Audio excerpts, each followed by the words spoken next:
Sejam todos muito bem-vindos ao programa Fiscais da Natureza, aqui na UTV. A minha entrevistada, que está aqui ao meu lado, a Cristiane Pegorari. Ela é mestre em Direito da Sociedade da Informação, doutoranda em Direito Político e Econômico e autora do livro Crimes Ambientais, que é esse livro aqui que a gente vai sortear no final do programa. Cristiane, seja muito bem-vinda. Muito obrigada, eu agradeço o convite que me foi feito. Estou à disposição para esclarecer algumas questões relacionadas ao livro e à legislação ambiental. Nós todos que agradecemos. Como surgiu a ideia de escrever esse livro? A ideia do livro surgiu em trazer para o público um panorama sobre a legislação criminal ambiental de forma clara, com uma linguagem fácil, acessível. E também surgiu em virtude de unir o conhecimento e a experiência do professor Celso Fiorillo, que foi o primeiro livre-docente em direito ambiental no Brasil, com alguns aspectos penais e processuais penais que eu acabei agregando à obra. Uhum. Quanto tempo de análise e pesquisa em cima da lei para fazer o livro? Foram cerca de 2 anos e meio entre pesquisa, elaboração da obra e preparação pela editora. Uhum.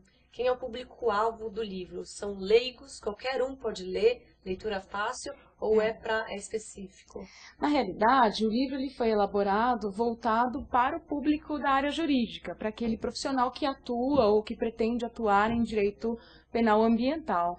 Mas em virtude da linguagem fácil, acessível, o livro tem alguns quadros sinóticos, explica e indica as legislações que complementam a norma, então ele acaba também servindo para aquele público leigo que tenha interesse em adquirir um conhecimento sobre direito penal ambiental. Uhum.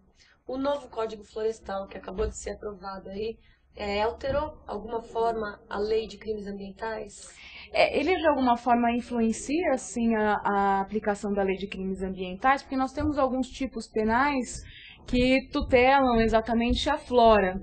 E um dos elementos que descrevem a conduta típica em algum desses tipos penais, em alguns destes crimes, trata da área de preservação permanente, que foi objeto de alteração pelo Código Florestal, né? No Código Florestal. E tem, falando de APP no livro? Tem. Ele não define, na verdade, porque a interpretação depende da análise da legislação do Código Florestal. Né? Aí você já sabia que estava...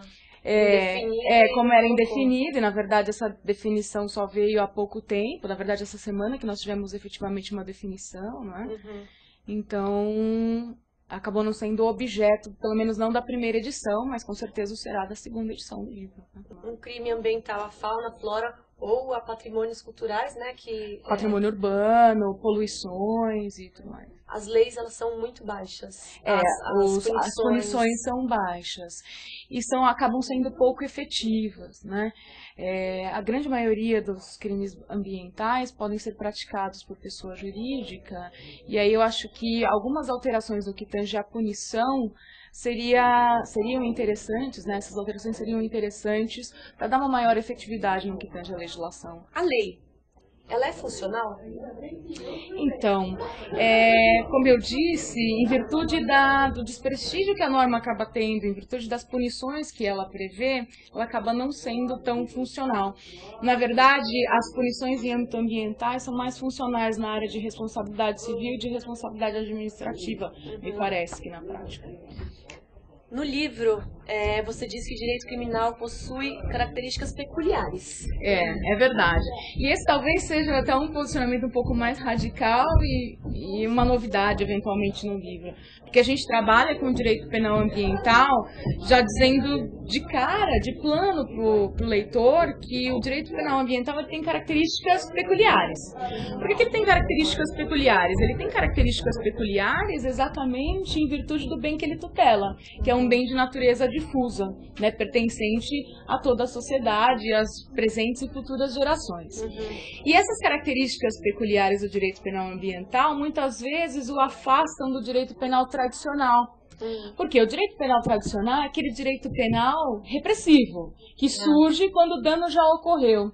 E no direito penal ambiental, não necessariamente, porque tem algumas condutas ali previstas na lei que antecipam a ocorrência do dano. Então, eu tenho crimes de perigo, eu tenho crimes de mera conduta, eu tenho normas penais em branco, ou seja, normas que necessitam de complementação advindas de outra norma, como, por exemplo, os crimes contra a flora que demandam uma complementação do Código Florestal, para que eu possa aplicar o tipo penal, né, o crime, diante do caso concreto.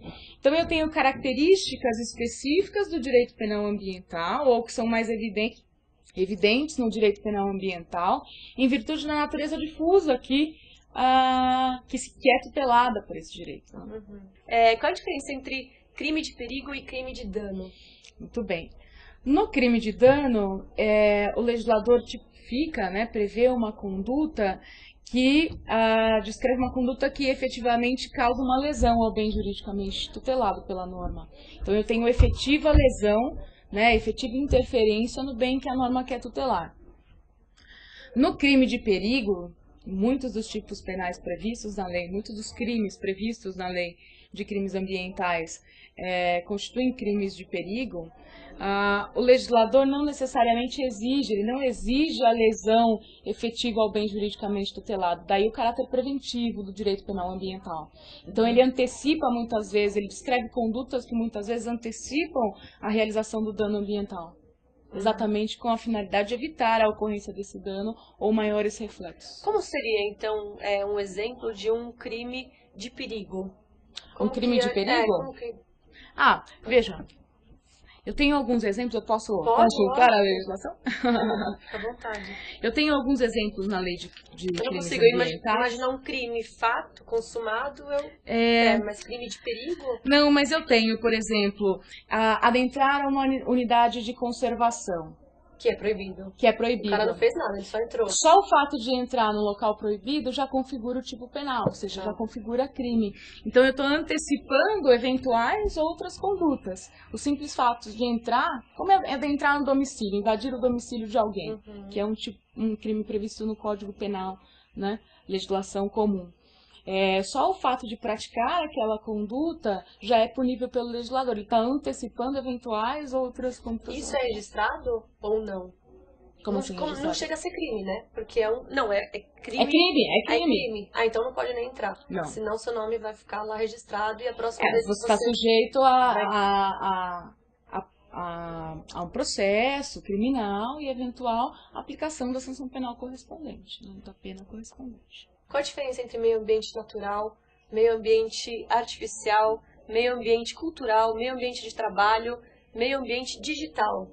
Pois é.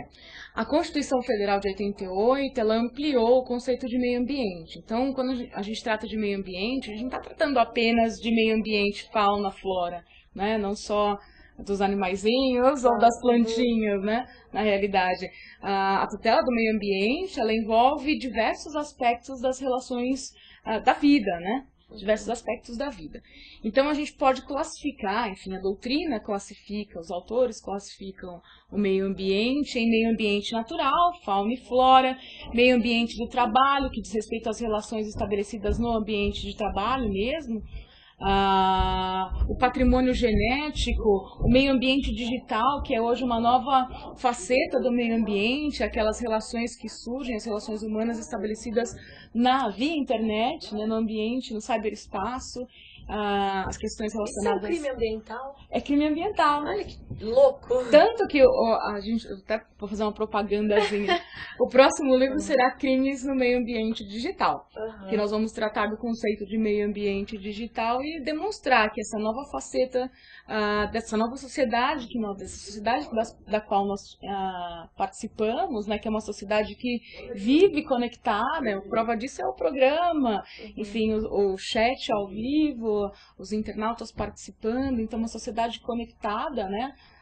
via internet e outros instrumentos tecnológicos, e que condutas praticadas dentro desses ambientes também pode ser considerada crime ambiental. Existe algum crime ambiental que as pessoas desconheçam a gravidade e acontece com frequência? Existem. eu acho que os crimes que ocorrem, pelo menos que são veiculados com maior frequência na mídia,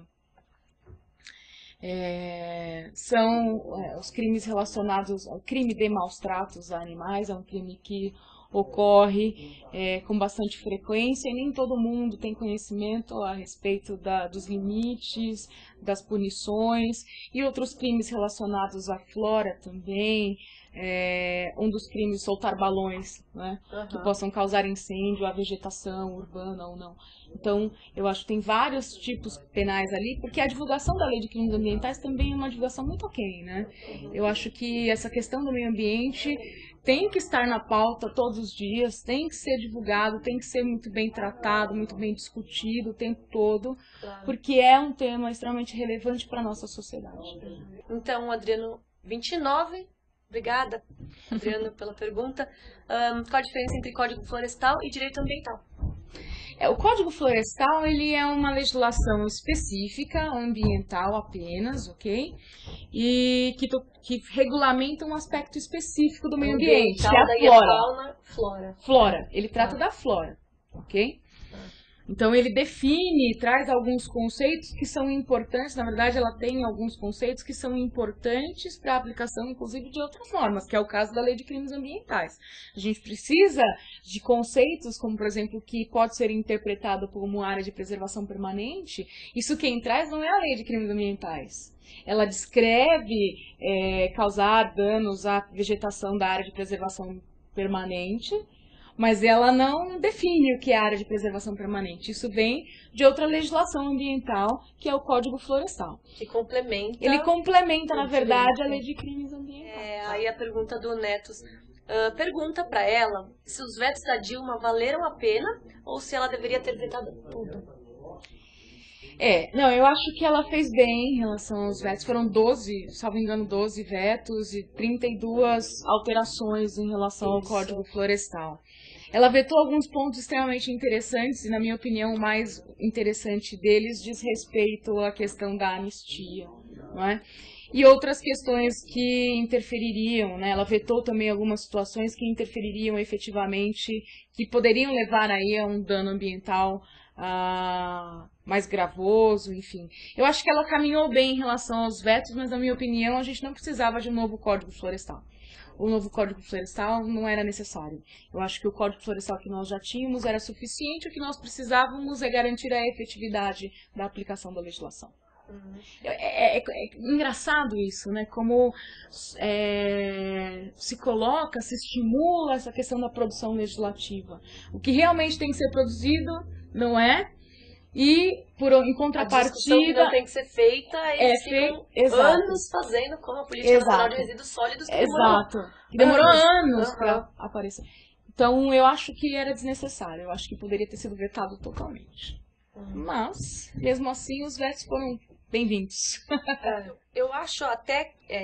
eu queria também, óbvio, que tivesse vetado tudo, mas tiveram algumas alterações que eu acho que foram ok. Sim. Então, assim, no contexto você geral... tem, por exemplo, as margens do rio, né? A mata ciliar, que agora depende do tamanho do rio para determinar o tamanho da mata ciliar. Isso é muito justo, né? Porque você não pode deixar para todas um rio desse tamanho e deixar uma mata ciliar de 100 metros né, de largura. Então, não, realmente os vetos foram bons, assim.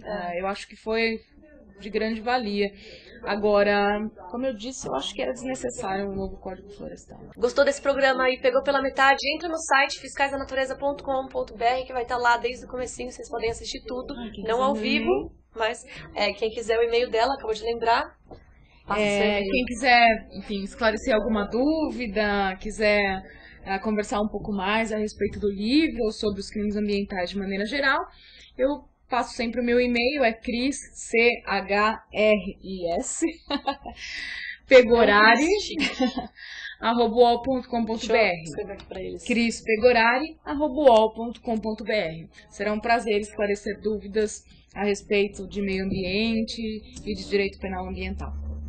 Legal, Cris. Obrigada. Obrigada. Obrigada. Beijo pra todos. Fiquem com Deus. E até quinta-feira que vem.